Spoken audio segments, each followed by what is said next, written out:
सुप्रभात विद्यार्थियों। आज हम पढ़ रहे हैं दूसरा अध्याय धातु रूप प्रकरणम। धातु संस्कृत में क्रिया के मूल रूप को धातु कहते हैं। संस्कृत में मूल रूप को धातु कहते हैं। क्रिया कौन सी होती है? खाना, पीना, पढ़ना, सोना, ये सब क्रिया है। तो इनका जो मूल रूप होता है, जैसे जाना, तो जाना का मूल रूप होता है गम, पढ़ना का होता है पठ, हंसना का होता है हंस। तो ये शब्द हो गए इनके मूल रूप। तो ये हो गई धातु। क्रिया जिस शब्द से किसी क्रिया का करना या होना पाया जाता है उसे हम क्रिया कहते हैं। जैसे गच्छति जाता है, पठति पढ़ता है, हंसती हंसता है। तो ये सब क्या है? क्रिया। लकार काल और अवस्था को संस्कृत भाषा में लकार कहते हैं। काल क्या होता है? समय। तो समय को हम संस्कृत भाषा में क्या कहते हैं? लकार। कुछ प्रमुख लकार यहाँ पर दिए हैं। नंबर 1 लट लकार, जो वर्तमान काल कहा जाता है। नंबर 2 लंग लकार, भूतकाल। नंबर 3 लिट लकार, भविष्यत काल। नंबर 4 लोट लकार, जो आज्ञा देने के लिए, कुछ मांगने के लिए या आशीर्वाद देने के लिए होता है।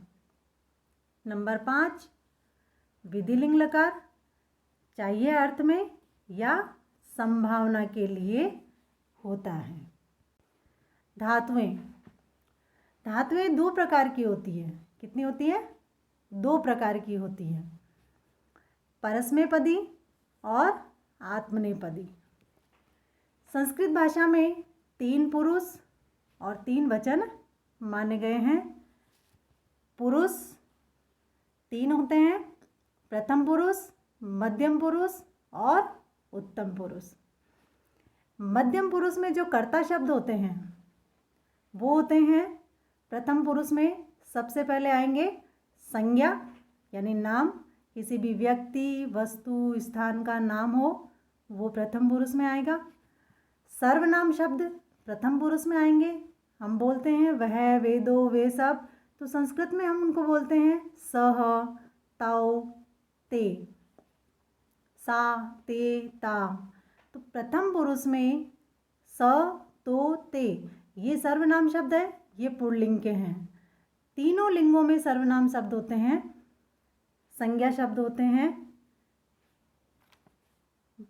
मध्यम पुरुष युष्मत् शब्द जिसमें होते हैं त्वाम, युवाम, यूयम, ये भी सर्वनाम शब्द है, इनको हम युष्मत् कहते हैं।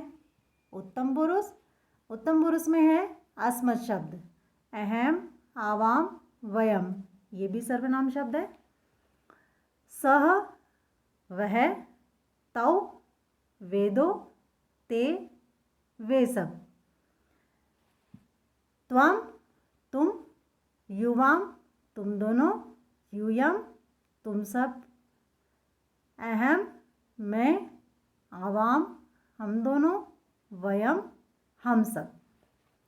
तो जो प्रथम पुरुष के कर्ता होते हैं वो तीनों लिंगों में होते हैं, लेकिन मध्यम पुरुष का जो कर्ता है वो तीनों लिंगों में समान चलता है। उत्तम पुरुष के हैं वो भी समान चलता है। स्त्रीलिंग में भी यही काम आएंगे तो पुल्लिंग में भी यही काम आएंगे। वचन, एक वचन, द्विवचन और बहुवचन, 3 प्रकार के वचन होते हैं, एक वचन, द्विवचन और बहुवचन। परस्मै पद में विभिन्न लकारों में निम्न प्रत्यय जोड़े जाते हैं। जब हम इनके धातु बनाते हैं, धातु से जब धातु रूप बनाते हैं तब हम इनमें प्रत्यय जोड़ते हैं। तो हम सबसे पहले जोड़ते हैं लट लकार। वर्तमान काल में पुरुष लिखेंगे, वचन लिखेंगे तीनों, फिर नीचे तीनों पुरुष लिखेंगे, प्रथम पुरुष, मध्यम पुरुष और उत्तम पुरुष। तो प्रत्यय लिखते हैं। प्रथम पुरुष में एक वचन में आता है अति, द्विवचन में अतः, बहुवचन में अंति। मध्यम पुरुष में लिखेंगे एक वचन में असि, द्विवचन में अतः, बहुवचन में अथ।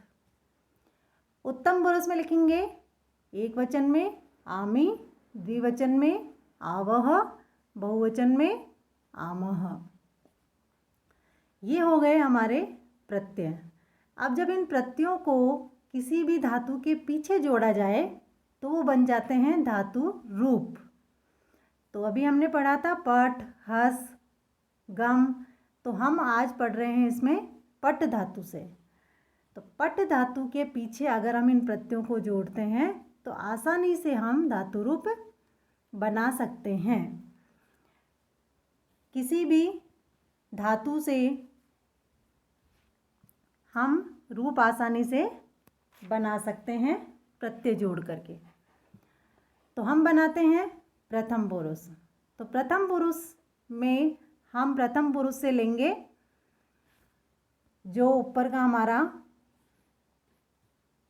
अति है, उसको पट के साथ में जोड़ेंगे अति, तो हमारा बन जाएगा। जब हम ए ठ के साथ में जोड़ देंगे तो इसका हलंत हटाना पड़ेगा, तो बन गया हमारा पठती, प ठ और ती।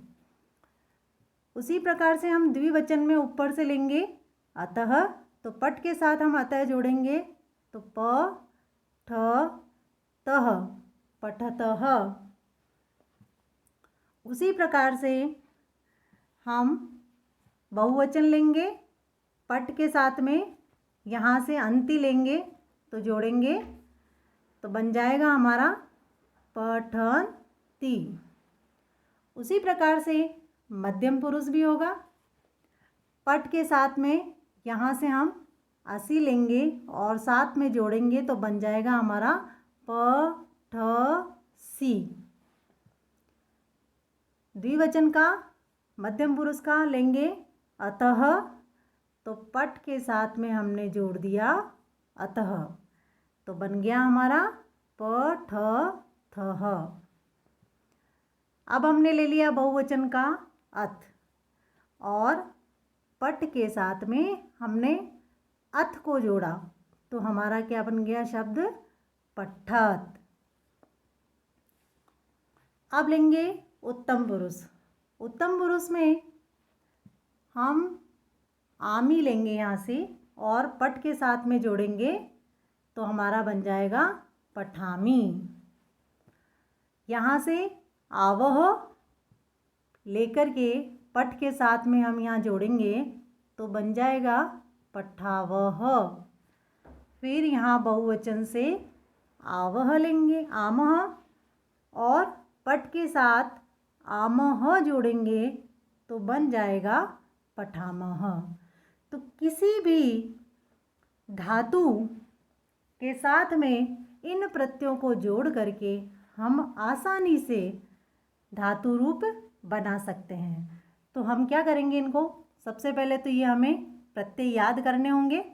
तो आज सिर्फ मैंने लट लकार के प्रत्यय दिए हैं, तो लट लकार के प्रत्यय याद करेंगे और कोशिश करेंगे कि बाकी जो धातुएं हैं उनके साथ में जोड़ जोड़ करके इनके धातु रूप बनाएंगे हम।